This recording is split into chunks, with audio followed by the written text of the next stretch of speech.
कार्यक्रम के समापन धन्यवाद ज्ञापन के पश्चात ही करते हैं।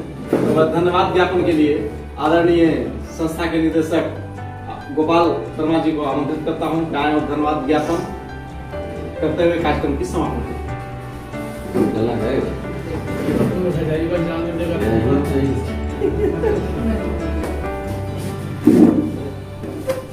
आज के इस गरिमय मेला में यहाँ उपस्थित सभी अभिभावकों,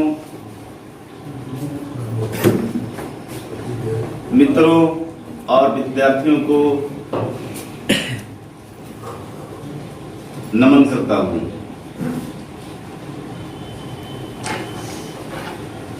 सिर्फ मुझे धन्यवाद ज्ञापन करने के लिए कहा गया। मैं भी 2 शब्द रखना चाह रहा था और मैं आपसे इजाजत चाहता हूँ। हिंदी दिवस जिस उद्देश्य से मना रहे हैं, पिछले वर्ष हम लोगों को डॉक्टर इफ्तिकार आलम सर का सानिध्य और आशीर्वाद मिला था।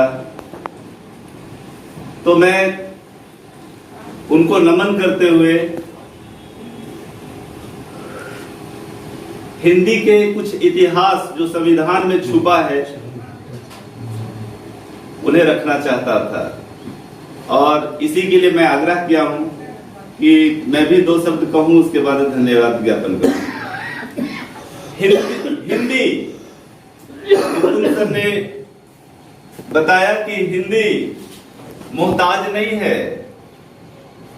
इतना आक्रमण के बाद भी जिंदा है का मतलब हिंदी में जान है। लेकिन राजनीति और चंद नेताओं की मिलीभगत या सिर्फ अपने स्वार्थ के लिए हिंदी को पीछे रख दिया गया।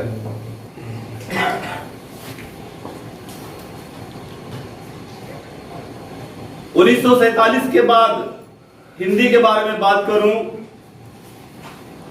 तो हिंदी को राष्ट्रभाषा का दर्जा दिलाने के लिए बहुत सारे कवियों ने, जैसे मैथिली शरण गुप्त, रामचंद्र शुक्ल, हजारी प्रसाद द्विवेदी, व्यवहार राजेंद्र सिन्हा जी, इन्होंने काफी प्रयास किया और बार बार दक्षिण भारत की बात आ रही थी। इन्होंने दक्षिण भारत में भ्रमण कर हिंदी को फैलाने का काम किया। हम लोग हिंदी के इस बड़े पखवाड़े में बहुत सारी बातें की, लेकिन एक बात छूट जा रहा था, इसीलिए मैं आग्रह किया। ये जो हिंदी दिवस हम लोग मना रहे हैं वो व्यवहार राजेंद्र सिन्हा जी के जन्म दिवस पर मना रहे हैं। उन्हें कभी भूला नहीं जा सकता है। उन्होंने जो हिंदी के लिए योगदान दिया, उन्होंने जो भारत में हिंदी के लिए लड़ाई किया, उनके इस जन्मदिन के अवसर पर जो हिंदी दिवस मना रहे हैं, मैं उन्हें भी सत सत नमन करता हूं। हिंदी दिवस की शुरुआत की बात करें तो हिंदी दिवस की शुरुआत अंग्रेजी भाषा के बढ़ते चलन और हिंदी के अनदेखी करने से हुआ। आजादी के बाद भारतीय लोगों ने, भारत में रहने वाले लोगों ने ये मान लिया था कि अंग्रेज यहाँ 100 साल तक गुलामी, ये 100 सालों तक यहाँ पे जो लूट खसोट और ये किया, हम लोग 100 सालों तक गुलाम रहे, हम लोग भी भाषा का गुलाम हो चुके हैं। लेकिन बहुत लोगों ने बहुत प्रयास किया। हमारे बाबा साहब अम्बेडकर ने भी हिंदी के लिए अपने संविधान में स्थान दिया। मैं उन्हें भी नमन करता हूं कि उन्होंने भविष्य में हिंदी के प्रति जो होने वाली समस्याओं को अपने अनुच्छेद में रखा और हम लोगों को अवगत कराने का कोशिश किए।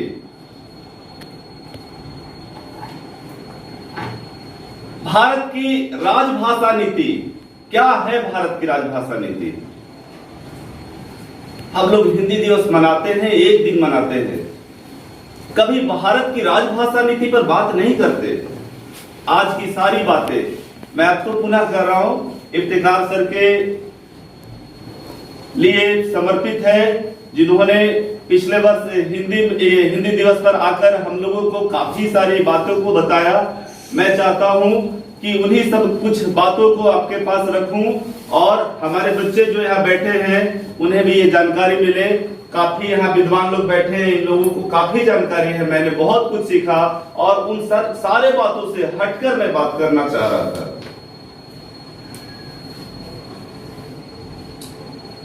बाबा साहब भीमराव अम्बेडकर ने अपने संविधान के अनुच्छेद 343 का 1 भाग में ये स्पष्ट किया कि भारत की राजभाषा हिंदी हो और भारत की राजभाषा हिंदी और लिपि देवनागरी हो। सोचिए, उन्होंने आजादी के बाद क्या सोचा। विज्ञान की भाषा में कहे तो हमारे मेंडलीव जो थे, जिस प्रकार उन्होंने सोचा कि अभी हमारे रहने तक इतने ही तत्वों का खोज हुआ है और आने वाला समय में और तत्वों का खोज हो जाएगा, तो बीच में उन्होंने जगह खाली छोड़ दिया था। उसी तरह बाबा साहब जो कल देख सकते थे, जिन्होंने किताब में सब कुछ लिखा, किताब कहना उचित नहीं होगा, पवित्र ग्रंथ संविधान कहना उचित होगा, में सब कुछ लिखा और अनुच्छेद 343(1) में उन्होंने एकदम स्पष्ट कर दिया कि इस तरह का होना चाहिए, लिपि देवनागरी होना चाहिए। बच्चे आप जानते हैं, मैट्रिक का परीक्षा लिखे होंगे और हिंदी को जब हिंदी भाषा लिखना होता है तो भाषा का जब कॉलम आता है तो वहां हिंदी में देवनागरी लिखते हैं और जब अंग्रेजी भाषा में कुछ लिखते हैं तो वहां रोमन लिखते हैं। उन्होंने स्पष्ट किया कि भाषा भारत का लिपि के रूप में देवनागरी हो। आगे की बात करें, हमारे राजनेता, हम सरकारी जॉब से नहीं है, मुझे कहने में कोई संकोच नहीं होगा, मैं कभी संकोच भी नहीं करूंगा। जिन नेताओं ने इन्हें आगे बढ़ने से रोका, मैं उन्हें भी ललकारता हूं। आज के परिवेश में, इस परिवेश में जो भी भारत और भारत की राजनीति में प्रवेश किए हैं और बड़ी बड़ी बातें करते हैं, कभी हिंदी पर बात करते नहीं सुना। बाबा साहब ने अनुच्छेद 343(2) में यह स्पष्ट किया कि संविधान में यह स्पष्ट किया कि 15 वर्षों तक ही अंग्रेजी का प्रचलन। आजाद भारत में 15 वर्ष तक ही अंग्रेजी का या हिंदी और अंग्रेजी का प्रचलन हो। मतलब समय का सीमा भी बांध दिया गया कि अगर अंग्रेजी बोला जाए या लिखा जाए या प्रयुक्त किया जाए या सरकारी महकमे में कागज में प्रयोग हो तो मात्र 15 वर्ष तक ही। और ऐसा क्यों? क्योंकि अंग्रेजों ने 100 सालों तक जो भारत में अंग्रेजी में कार्य किया, भारत में जो भी कार्यक्रम हुए वो अंग्रेजी में लिखकर किए। उसको समझने के लिए भारतीय लोगों को कुछ समय चाहिए, सीखने के लिए समय चाहिए, इसलिए उन्होंने 15 वर्ष का समय दिया। क्या सोच है बाबा साहब का। आगे मैं बात करूं तो उस समय भी लोगों ने 15 साल पर ध्यान नहीं दिया। उस समय ये फिर उन्होंने अनुच्छेद 344 में यह स्पष्ट किया कि 5 वर्ष संविधान के प्रारंभ होने के 5 वर्षों के बाद और फिर उसके 10 वर्ष के बाद राष्ट्रपति आयोग बनाएंगे और जो हिंदी भाषा का प्रयोग के लिए प्रयोजित होगा, राष्ट्रपति आयोग बनाएंगे जो भारत के प्रथम नागरिक होते हैं। क्या आयोग बना? क्या उस आयोग पर कार्य हुआ? इस आयोग में कौन लोग होते? इस आयोग को कौन संचालित करते? उस आयोग को दिशा निर्देश कौन करते? उस आयोग को दिशा निर्देश हमारे द्वारा चुने गए प्रतिनिधि करते। हम जिस प्रतिनिधि को चुनकर भेजते हैं अपने स्वार्थ और लालच के लिए उनको वोट देते हैं, कुछ पैसों में बिक जाते हैं। क्या आज तक यहाँ बैठे हुए एक भी इंसान कह सकता है कि जिस प्रतिनिधि को हमने वोट दिया उनसे कहा हो कि हिंदी के लिए आप लड़ेंगे क्या, हिंदी में अपनी सभा में, विधानसभा लोकसभा में बोलेंगे क्या? जी नहीं। बस हमें और हमें चिंता क्या है? रोड का, नाली का, पेट्रोल का, डीजल का। किसने बात किया? हम हिंदी दिवस मना रहे हैं, क्या मजाक कर रहे हैं? एक दिन जगाकर 100 दिन सो जाना कौन बड़ी बात हो रही है? हम अपने विचार को कहां तक फैला पा रहे हैं, कहां तक आवाज दे रहे हैं, हमारी आवाज कहां तक जा रही है? बातें बहुत है। आगे संविधान की बात, ये 15 सालों की बात जब हो गई तो 1965 मतलब 50 में संविधान लागू हुआ अपना, और 1965 15 साल पूरा कर लिया। 15 वर्ष पूरा हो जाने के बाद अनुच्छेद 334(3) में संसद को यह अधिकार दिया गया कि वह 1965 के बाद भी सरकारी कामकाज में अंग्रेजी का प्रयोग जारी रखे। सबसे बड़ा काम हुआ, सबसे बड़ा गलत काम हुआ भारत के लिए। भैया जब आपने 15 साल का समय दे दिया, संविधान में लिखा हुआ है, तो 15 साल के बाद भी जारी रखने की बात आपने कैसे किया? कहां से ये सोच आया आपके पास? कौन सी विचार आपको बांध गया? क्या आपको भारत माता से प्यार नहीं है? आप भारत माता को जो हर चीज के लिए, हर सुविधा के लिए, भारत को जो पूरे विश्व में ख्याति प्राप्त करने के लिए काम करते हैं, वो 15 साल के बाद कहां गया? किस चिंता में डूबे थे? क्या स्वार्थ था? कौन सी चीज आपको पाना था? क्या लेके जाएंगे आप? 15 साल के बाद 1965 की बात करें, 1965 के बाद 1967 ईस्वी में संसद में भाषा संशोधन विधेयक लाया गया। वो इस तर्ज पे लाया गया कि 15 साल हो गया, अब हम अपने पब्लिक को क्या बोलेंगे? हमारा संविधान में ये लिखा हुआ था, 15 साल के बाद क्या करें? उस समय सरकार कांग्रेस की थी, इंदिरा गांधी प्रधानमंत्री थी। बड़ा दुख होता है बोलते हुए, मैं किसी राजनीतिक पार्टी से बिलोंग्स नहीं करता हूं, मैं किसी राजनीतिक पार्टी का समर्थन भी नहीं करता हूं। और बड़ा दुख हुआ जब 1967 ईस्वी में संसद में भाषा संशोधन विधेयक लाया गया, इसके बाद अंग्रेजी को अनिवार्य कर दिया गया। ये बड़ा दुख की बात है। क्यों अनिवार्य किया गया? जब ये स्पष्ट कहा गया था 15 साल तक ही, तो 15 साल के बाद अनिवार्य क्यों किया गया? और दुख की बात यह है कि विधेयक में धारा 3(1) में हिंदी पर चर्चा तक नहीं हुआ। संसद में विधेयक लाया गया 15 साल के बाद, मतलब 17 साल 67 में, लेकिन अंग्रेजी भाषा को ही अनिवार्य कर दिया गया। उस समय अनिवार्य करने वाली थी हमारी भारत की प्रधानमंत्री इंदिरा गांधी। और आंख से आंसू आता है, रोना आता है जब उन्होंने हिंदी पर बात ही नहीं किया और सिर्फ अंग्रेजी और अंग्रेजी को अनिवार्य कर दिया। हम यहां बैठे हैं, कल संसद में भी जाएंगे हमारे बच्चे, वो लड़े, मेरी बात और मेरी आवाज को वहां तक पहुंचाएं, क्योंकि हम यहां पर बोल रहे हैं। हमारे अभिभावक आग्रह कर रहे हैं, दुख होता है, चिंता होता है, तकलीफ होती है कि हिंदी को हम हिंदी भाषा बनाने के लिए भारत में लड़ रहे हैं। जिस प्रकार कोई कहे कि हम अपने घर में अपनी माँ को माँ कहने के लिए तरस रहे हैं, उसी प्रकार भारत में रह के हम हिंदी को हिंदी जैसा राष्ट्रभाषा बनाने के लिए तरस रहे हैं, सोच रहे हैं, कल्पना कर रहे हैं।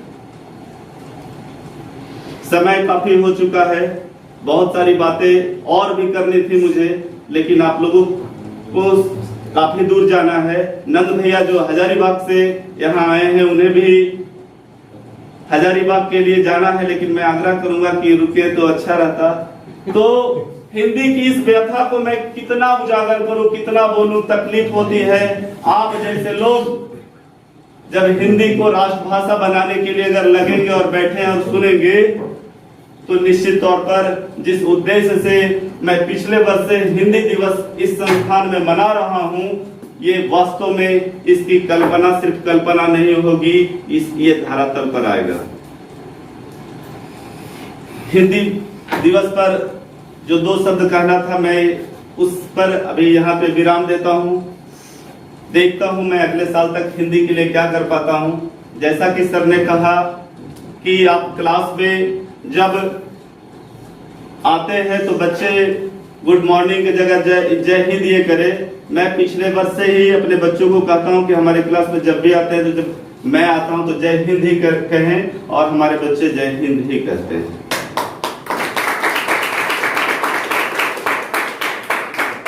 धन्यवाद ज्ञापन के क्रम में सबसे पहले मैं अध्यक्ष महोदय नंद भैया, जिन्होंने हमारी इस भाषा को, हमारी इस बात को, हमारी इस आवाज को दिल्ली तक पहुंचाने का काम का जो संकल्प लिया है, मैं उन्हें सबसे पहले धन्यवाद देता हूं। मुझे उम्मीद और भरोसा पूरा है, मैं उनके छोटे भाई की तरह हूं। आग्रह करता हूं, विनम्र निवेदन करता हूं कि आपके मुख से जो शब्द निकले हैं वो दिल्ली तक जाए, सांसद तक जाए, और हिंदी के लिए जिस लड़ाई के लिए हम खड़े हुए हैं, जिस तलवार, शब्द रूपी जिस तलवार का उपयोग कर रहे हैं, वो संसद में चले। मैं पुनः नंद भैया को आभार देता हूं, जिन्होंने अपने व्यस्ततम समय में भरपूर समय से पहले आकर इन्होंने हम लोगों को मार्गदर्शन तक किए, और आज खूब संपन्नता के साथ हम हिंदी दिवस मना रहे हैं। मैं नंद भैया को तीसरी बार आभार व्यक्त करता हूं, और मैं ये चाहता हूं कि मैं जो भी छोटा या बड़ा कार्यक्रम रखूं, आप अवश्य हमारे यहाँ आए और इस धरती को कृतार्थ करें। एकदम आवेंगे।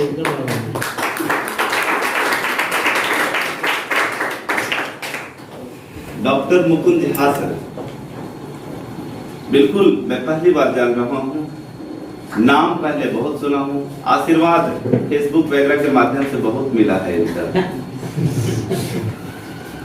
मैं भी लिखता हूँ, और भैया का आशीर्वाद, सर का आशीर्वाद हमें मिलते रहता है, और बड़ी विनम्रता के साथ हर बात को साध्य करते हुए आप सुन रहे थे। लोगों को देखे, कुछ इधर भटक रहे थे, कोई इधर ध्यान दे रहे हैं, लेकिन मुकुंद भैया जो है सो इतना शालीनता और इतना प्रेम से सब बात को ग्रहण कर रहे थे, और अंत में जो यहाँ आकर निचोड़ बताए, काफी सराहनीय।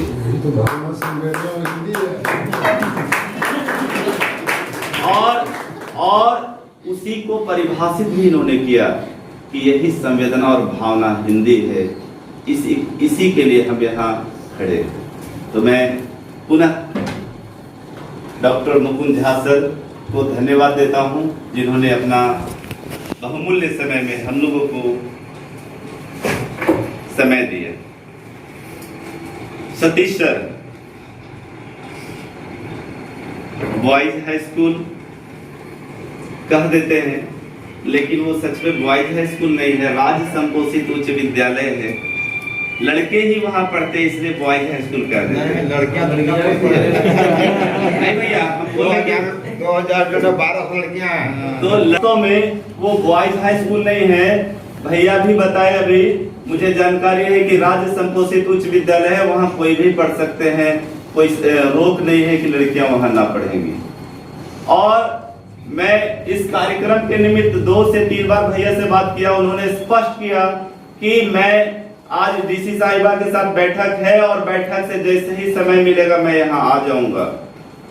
तो एक बड़े भाई का छोटे भाई के प्रति ये आशीर्वाद ही समझा जाए, और मैं आशीर्वाद ही समझता हूँ कि इन्होंने बहुमूल्य समय निकालकर, व्यस्ततम समय निकालकर हमें कृतार्थ किया। और वास्तव में हमें कृतार्थ मतलब हम समझते हैं हिंदी को कृतार्थ किया।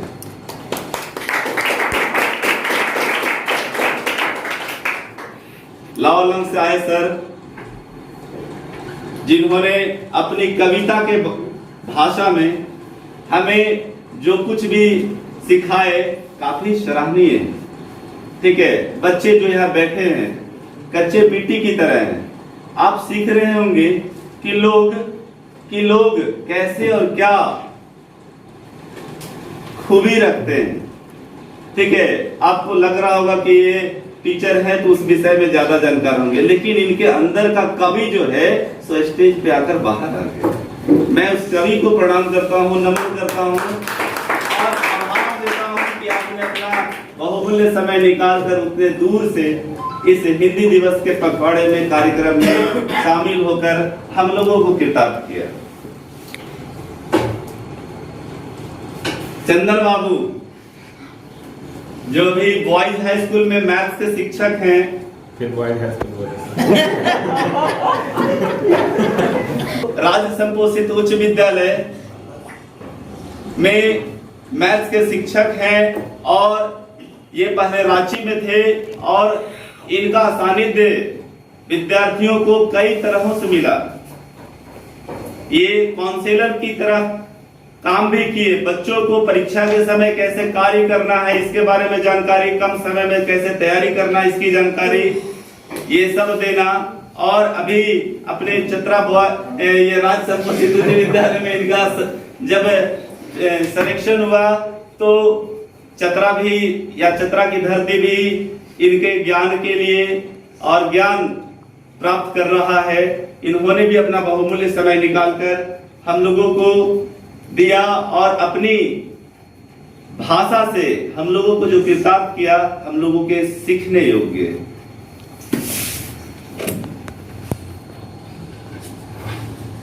हरे राम सर,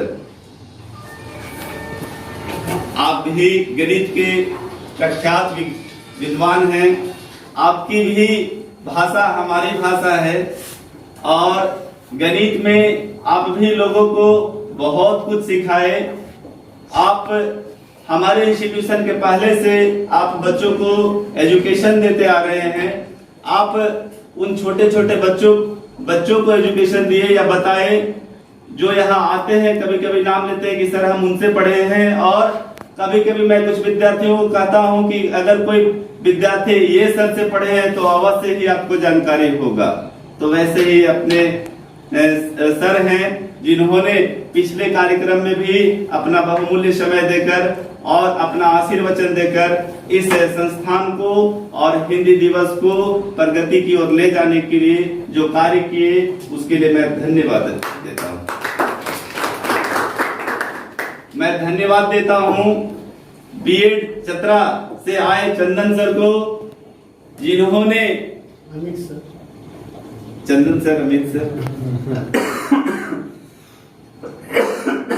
चंदन सर को मैं जब कॉल किया तो सर नहीं उठाए। मुझे उम्मीद था कि शायद ना आ पाए, लेकिन मृत्युंजय जी को इसका प्रभार मिला था और मृत्युंजय जी ने इस कार्यक्रम में ये बीएड के 2 शिक्षक, साथ में नंद सर तो हैं ही, लेकिन अभी इन लोगों के लिए घर को लाकर जो बच्चों को ज्ञान मिला और हम लोगों को जो विषय वस्तु के बारे में जानकारी मिला, बहुत कम समय में अमित सर ने बहुत कम समय में सटीक जो बातें हम लोगों को बताएं वो बहुत बढ़िया था और सीखने योग्य था। मैं इन दोनों सरों को धन्यवाद देता हूं।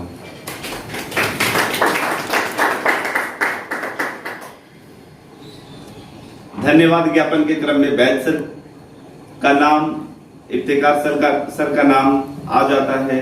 ठीक है, इस दुनिया में नहीं है लेकिन उनका अमिट छाप हर कार्यक्रम में रहता है।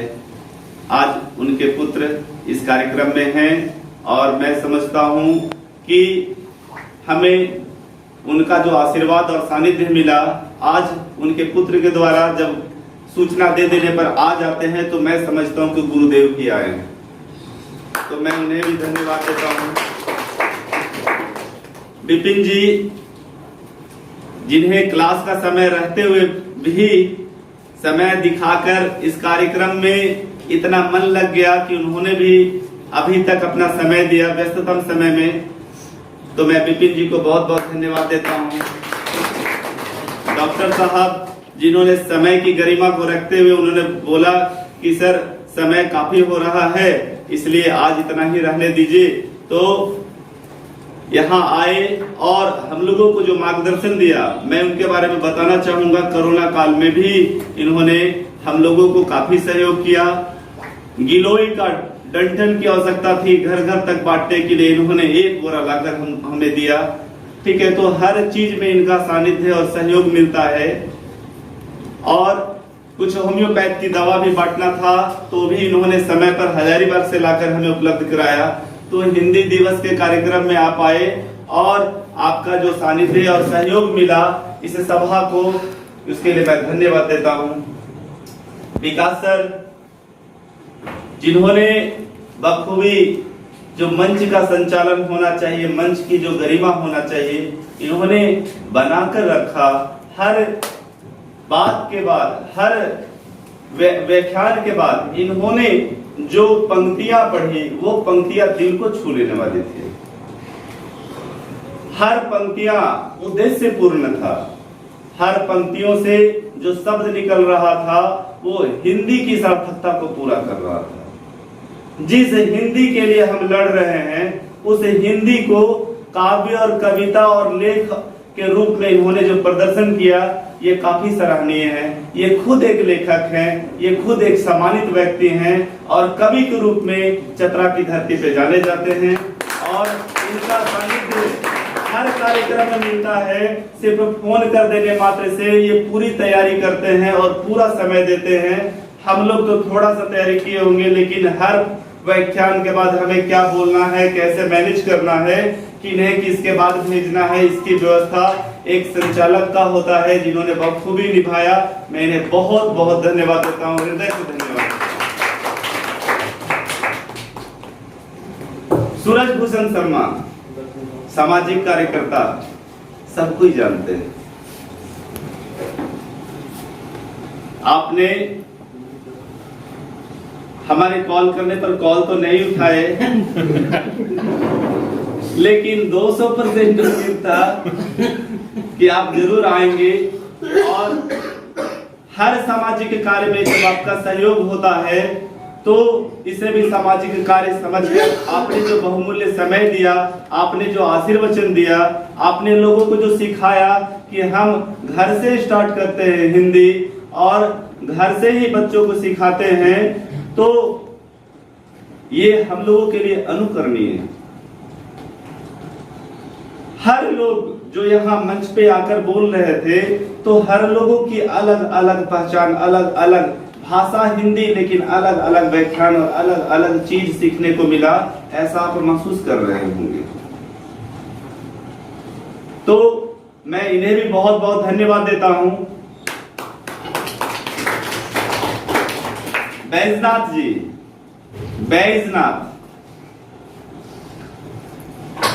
तो आज के समय में गरीबों के लिए नाथ के रूप में इन्होंने जो कार्य किया, और हर चीज में जब इन्हें कॉल कर दिया जाता है तो ये सहयोग के लिए हमेशा तत्पर रहते हैं।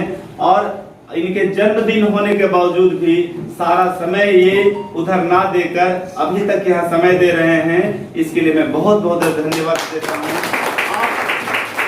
आप इस कार्यक्रम को सफल बनाने में काफी सहयोग दिया। आप हर सामाजिक कार्यों में लगे रहते हैं, चाहे वो विद्यालय का हो, चाहे वो विश्वविद्यालय का हो या कॉलेज का हो। विद्यार्थियों के लिए लड़ना और विद्यार्थियों के लिए काम करना, लोगों को मदद करना, इनका पहचान सा बनता जा रहा है। आज ही के पोस्ट में मैं इनके जन्मदिन पर लिखा कि आप चतरा का भविष्य हैं। जिस प्रकार आप सामाजिक कार्यों में आगे बढ़ रहे हैं, आप चतरा का भविष्य हैं। और मैं उम्मीद करता हूं कि आप इसकी सार्थकता को आने वाले समय में पूर्ण करेंगे। मृत्युंजय जी, बाबू मृत्युंजय सिंह, पहले ही परिचय के क्रम में मैं इन्हें बताया कि कल ही एक व्यक्ति को ब्लड की आवश्यकता थी, इन्हें फोन किया, इन्होंने बताया कि सर कोई दिक्कत नहीं, मैं तुरंत व्यवस्था करता हूं। तो इस तरह की पहचान और हर सांस्कृतिक सामाजिक कार्यों में इनका लगाव और इस कार्यक्रम में अंत तक बने रहने के लिए मैं आपको भी बहुत बहुत धन्यवाद देता हूँ। और अंत में मैं मृत्युंजय सर और रूपेश सर को धन्यवाद देता हूं, जिन्होंने इस कार्यक्रम को पूर्ण करने में अपना बहुमूल्य समय दिया, अपना पूरा समय दिया और इसके लिए पहले से लगे थे। हर चीज की व्यवस्था, हर मैनेजमेंट में साथ और समय से पहले पहुंच जाना और हर कार्यक्रम में इनका मदद मिलता है। आज इस कार्यक्रम के होने के बावजूद भी मैं सोचा कि बच्चों का क्लास डिस्टर्ब ना हो, बाधित नहीं हो, तब भी मैं 1:30 बजे तक सुबह 5 बजे से क्लास लिया और उसके बाद 1:30 बजे से इस कार्यक्रम में 1.5 घंटे के समय में मैं इस कार्यक्रम को आप लोगों की मदद से कर पाया। और इसके लिए मैं रूपेश सर को, मृत्युंजय सर को हृदय से धन्यवाद देता हूँ। हिंदी को राष्ट्रभाषा बनाने के लिए इनका भी जो संकल्प है, हम लोग इस संकल्प को पूरा करने में इन्हें मदद करें और हर कार्यक्रम जो इनके द्वारा होता है वो सामाजिक होता है। मैं इन्हें तहे दिल से धन्यवाद देता हूँ। मृत्युंजय सर ऐसे कभी इतना समय नहीं देते हैं, लेकिन इस तरह के कार्यक्रम में पूरा का पूरा समय जो आपने दिया उसके लिए मैं पुनः और पुनः और पुनः धन्यवाद देता हूँ। अंत में मैं अपने माता पिता, अपने गुरु और इस धरती को नमन करते हुए आज के इस कार्यक्रम की समाप्ति